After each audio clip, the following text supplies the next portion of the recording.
I had a friend named Brad, and Brad's story was, I'm not a good student, I'm a failure, he dropped out of college 3 or 4 times. He didn't have a college degree, and he felt like that was holding him back. Now, think about all of the people that don't have college degrees that are super successful, right? Like Steve Jobs doesn't have a college degree. But for Brad, that was his story. And again, think about yourself. What story do you have in your head that's holding you back? Like, I didn't go to this college, or I grew up in the wrong place, or I have an accent, or whatever it is. That was his story. Now, he ended up getting a job with a brokerage company. He liked it, and he was good at it. So even after he dropped out of college, he found something he liked and started to build his confidence, and he managed to finagle an interview with Merrill Lynch, which was a big deal. And he comes to me, he says, I got good news and bad news. The good news is I got an interview with Merrill Lynch. The bad news is I don't have a college degree. Again, his own story. And I said, Brad, what does the boss at Merrill Lynch care about?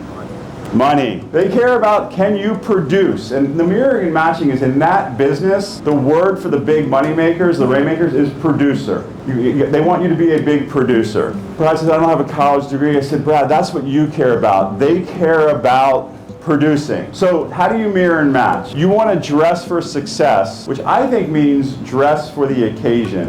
And in that world, how do people dress? Power suit, starch shirt, power tie. I want you in a navy suit, starch shirt, power tie. I want you to go in there and use the word producer at least 15 times. Say, I'm going to be the biggest producer in the office. I just want to be the biggest producer. I'll make 100 cold calls a day. I'll run through walls. Produce, produce, produce, produce. I guarantee you he won't ask if you went to college. Brad said, well, I said, what do you have to lose? So he goes with it, and he goes to that interview in his power suit, starch shirt, red tie, and he uses the word producer 15 times. I'm going to run through walls. I want to be the biggest producer. I'll do whatever it takes to produce, produce, produce. And sure enough, as predicted, the guy didn't ask if he went to college, and he got the job because he mirrored and matched. Currently being investigated by the SEC, but that's a whole other story.